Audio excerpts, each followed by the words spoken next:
The morning sunlight poured through the kitchen windows, filling every corner of the house with warmth. But that was the exact moment my entire world began to fall apart.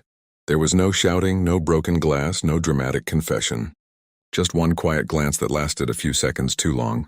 My best friend looked at my husband with the kind of love that should never exist between them. And in that silent moment, I realized that some betrayals don't arrive with thunder. They arrive wrapped in smiles, shared laughter, and years of trust. I never imagined that the woman who knew all my dreams would become the one person capable of destroying them. Before we begin, if you believe kindness is never wasted and that every person deserves a second chance, please take a moment to like this video, leave a comment, share it with someone who believes in hope, and subscribe to our Lifeline Vibes for more emotional stories that remind us of the strength hidden inside ordinary people. The day had started like any other bright spring morning. The birds sang outside our little suburban home, flowers swayed gently in the garden, and everything appeared peaceful. I had spent years building that peaceful life with my husband, Rowan. We weren't rich and our marriage wasn't perfect, but it was built on countless ordinary moments that mattered far more than expensive gifts or grand adventures. We celebrated birthdays with homemade cakes, spent weekends fixing up the backyard together, and ended every evening watching the sunset from our porch. Those little routines became the foundation of what I believed would last forever. My best friend Celine had been part of that life since we were teenagers. We met during our first week of high school when we accidentally reached for the same library book.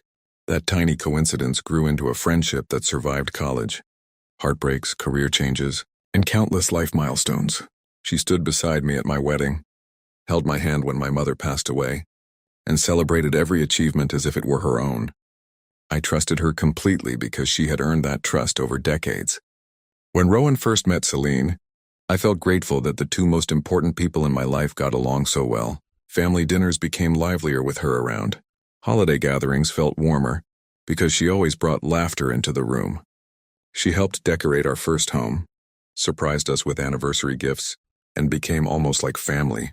Looking back, I realize how easily comfort can disguise danger. Sometimes betrayal grows quietly in places where we feel safest. Life continued peacefully for years.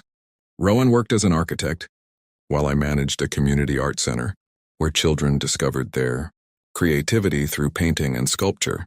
Every afternoon, sunlight streamed through the large studio windows while children laughed freely, reminding me that beauty still existed in simple moments.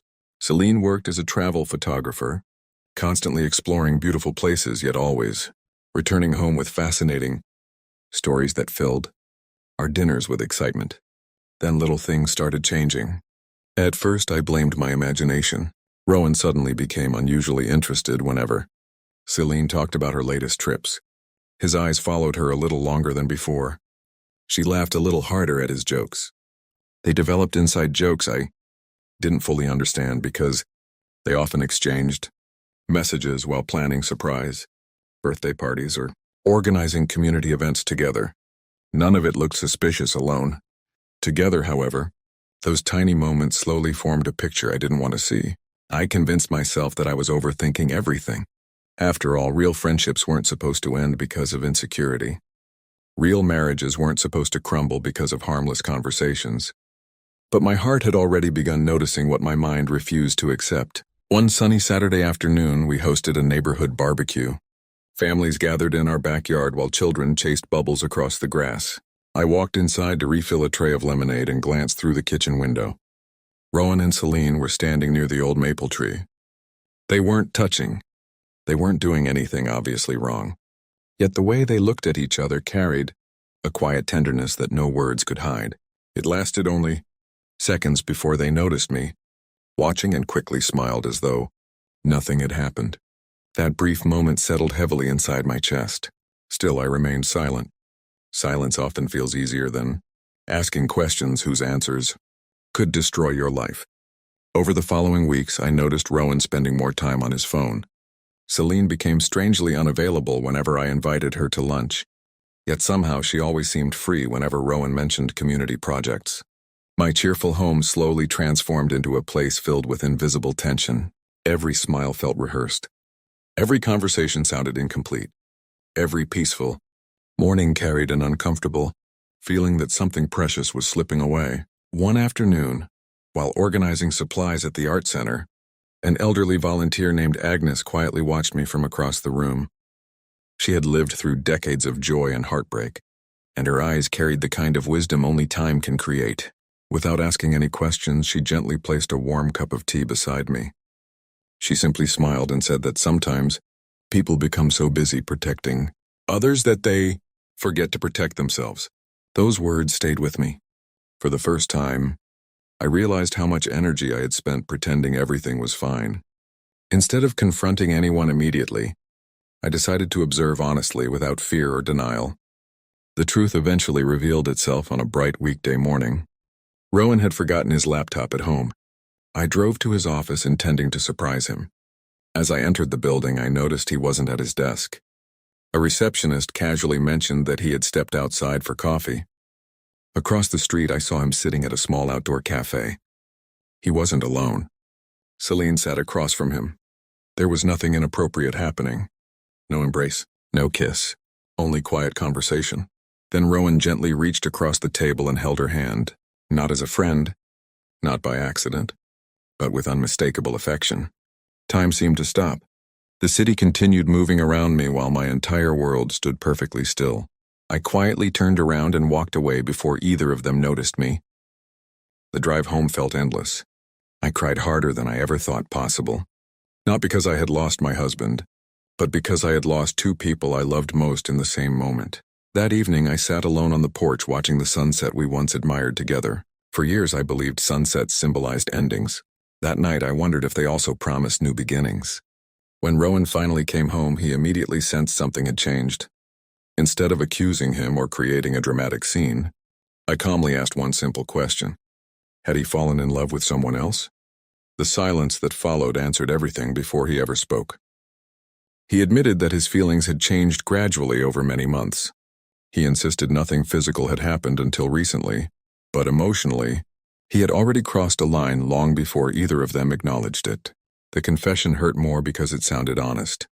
Sometimes truth cuts deeper than lies. The following morning, Celine came to see me. She looked exhausted, ashamed, and frightened. She admitted she had spent months trying to ignore her feelings, believing they would disappear. Instead, the more she fought them, the stronger they became. She apologized repeatedly, admitting that every decision she made afterward only caused greater pain. I listened quietly, not because forgiveness came easily, but because anger alone could never heal what had already been broken. I realized something important. Neither of them had planned to betray me. Yet they still made choices every single day that eventually led them there. Love may begin unexpectedly. Betrayal never does. It grows through repeated decisions. Within a month, Rowan moved into a small apartment across town.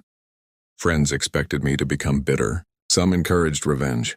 Others demanded I expose them publicly. Instead, I chose something much harder. Peace. I refused to let someone else's mistakes determine the person I would become. Healing wasn't immediate. There were mornings when getting out of bed felt impossible. There were afternoons when every familiar place reminded me of happier days. There were evenings when loneliness echoed through every room of my quiet home. Yet life has an incredible way of placing unexpected people along our path. The children at the art center became my greatest source of hope. They painted colorful skies after rainy days. They turned broken pieces of clay into beautiful sculptures. Without realizing it, they taught me that damaged things could still become extraordinary. Inspired by their resilience, I expanded the art center into a larger community program that welcomed struggling families, widows, single parents, and anyone searching for hope through creativity. Volunteers joined. Local businesses donated supplies. Artists offered free workshops. The place slowly transformed into far more than an art center. It became a refuge. People arrived carrying invisible pain and often left smiling for the first time in months. As I helped others rebuild their confidence, I unknowingly rebuilt my own. Nearly 2 years passed. One warm afternoon, while organizing an outdoor community art festival, I unexpectedly saw Rowan walking toward the entrance. Time had softened the sharp edges of old memories. He looked older, quieter, humbler. He told me that his relationship with Celine had ended long ago. The guilt they both carried eventually became heavier than the love they believed they shared. Some relationships born from broken trust cannot survive the weight of how they began. He apologized sincerely, not asking for another chance, not expecting forgiveness, only hoping I had found happiness. For the first time, I smiled without sadness. I thanked him for apologizing. Then I thanked him for something he never expected. Losing everything had forced me to discover strengths I never knew existed. If my old life had remained comfortable, I might never have found the purpose waiting beyond it. A few months later, I received a handwritten letter from Celine. She wrote that she had moved to another city and begun volunteering at a children's hospital. She admitted that hurting me would remain the greatest regret of her life. She ended the letter by saying she hoped one day I would remember our friendship with more smiles than tears. I folded the letter carefully and placed it inside an old memory box. Some chapters deserve to be remembered, not because they were beautiful, but because they helped shape the person we eventually become. Years later, sunlight once again filled my home every morning. Only this time peace came from within rather than from perfect circumstances. I never remarried. I never searched desperately for someone to replace what I had lost. Instead, I built a life overflowing with meaningful friendships, grateful children whose artwork covered our community center walls, and neighbors who had become family. I finally understood that happiness doesn't depend on people staying forever. Sometimes happiness begins the moment we stop chasing what left and start embracing what remains. If this story touched your heart or reminded you that healing is possible, even after unimaginable betrayal, please like this video, share it with someone who needs encouragement today, leave your thoughts in the comments, and subscribe to our Lifeline Vibes so we can continue sharing stories that inspire hope, courage, and compassion. Before this story ends, tell us in the comments, if you were in this situation, would you choose forgiveness? Or would you choose to walk away forever? Your story may encourage someone who is quietly facing the same heartbreak today. The brightest mornings often arrive after the darkest nights. The people who hurt us may change our story, but they never have the power to write its ending. That choice always belongs to us. And sometimes the greatest victory is not finding the people who never betray us, but becoming the person who refuses to let betrayal steal the kindness still living inside their heart.